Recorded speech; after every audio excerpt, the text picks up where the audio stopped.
In this video, we will show you how to install the data string output for the BlueROV2 ROV. The first thing you're going to need to do is you go to our website, deltarov.com, and go to the download section. Now, this is not our software by any means. It's just basically a quick installation file I've put together in order to support our clients and our product. So just go ahead and click download for the BR2 data.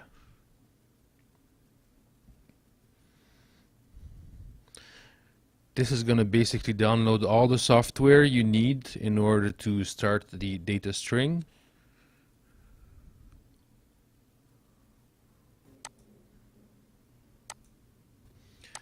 Now what you need to do is right click and run as administrator.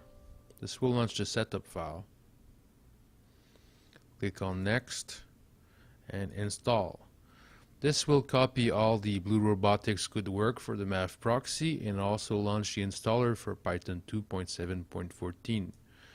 We take no credit for that. This is basically just a tool to install everything without you having to type anything. After the end of the installation, it will run a batch file to install all the other things that are required for the BlueROV2 data output.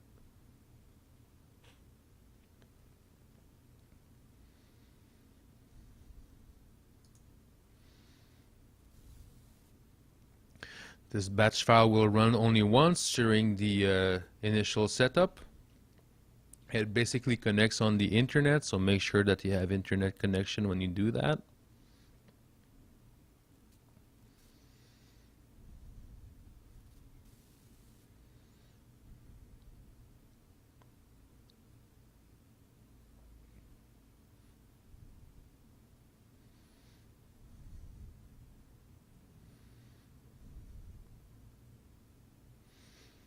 Please note that if you don't run the installation file as administrator, it will fail. Click any key to continue, and then click on Finish. The installer also put the shortcut into your Programs menu under the BR2 tab. So if you click on the BR2 data here, it's also available. At this point, if you go over to the installation folder and go on and select your file, you have br2data.bat. You want to go ahead and right click on that and drag it on your desktop and create a shortcut. Then right click again, Properties, Advanced, Run as Administrator, OK, and OK. Now go ahead and double click on the link, and this is what you need to do every time you start your ROV and you want the data. So it's going to reassign the IP address to which it communicates with the ROV, and it's also going to basically allow another channel for the output. In this software, basically you can talk directly to the ROV to tell it what to do.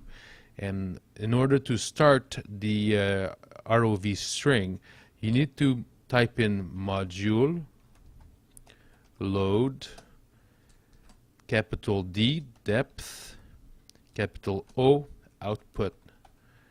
It's very important that you respect the capitals over here because or else it won't find the file.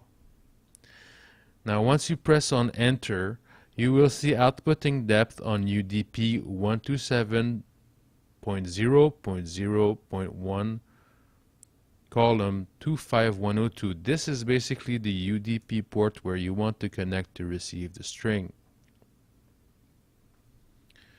We're going to go ahead and start Q ground control now. So I'm just going to click on my Q ground control icon, and now we have to go into software. As you can see, I have a picture, that's me, but the vehicle is still waiting for a connection. So what you do is you click on the Q, go to the general settings, then scroll down until you find the auto connect to the following devices and uncheck the UDP.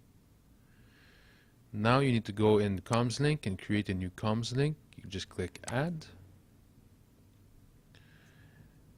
and then the type is the UDP, and then you want to automatically connect on start.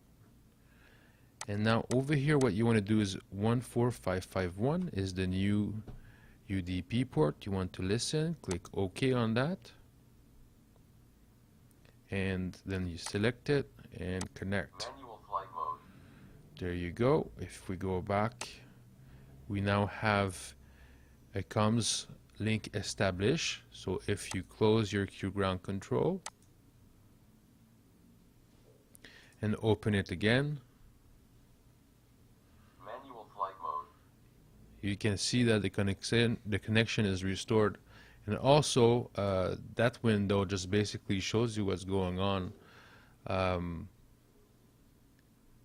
with your ROV as well. Now, something that is very important is that this window must always run when you want to run your data and your ROV. If you close this down, you're going to lose your connection. Communication lost. So always make sure that it's running. Communication regained.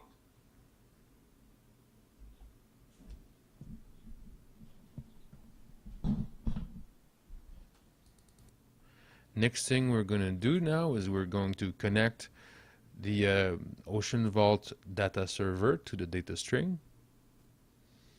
Now let's go ahead and run the Oceanvault data server software. I'm going to use the evaluation version for this demonstration. Evaluation is good for 10 days. And remember, we want to connect to the reading sent to the UDP port 25102. So it's a UDP port, and we're going to add this. Click on the channel, RX port. This is where we type 25102 and receive. Now it's very important for the Windows security that you allow the firewall to let the system connect to the UDP. And as you can see now, we're having the depth, orientation, and temperature from my ROV. I'm just going to move it around.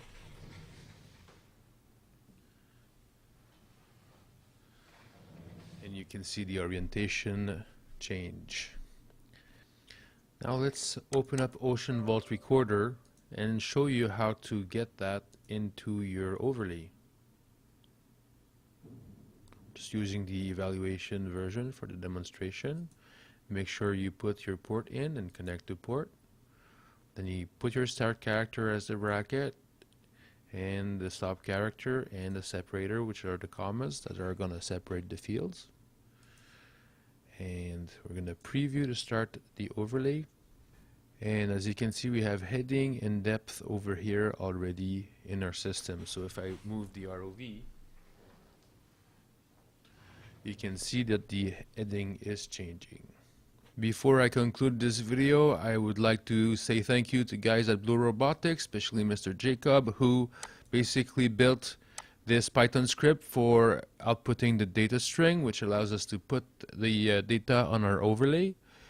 I would also invite you to come to our website and check out our software product, Oceanvault Data Server and Oceanvault Recorder. Please subscribe to our channel, Delta ROV on YouTube, and come and visit us again for more tips and tricks on ROVs.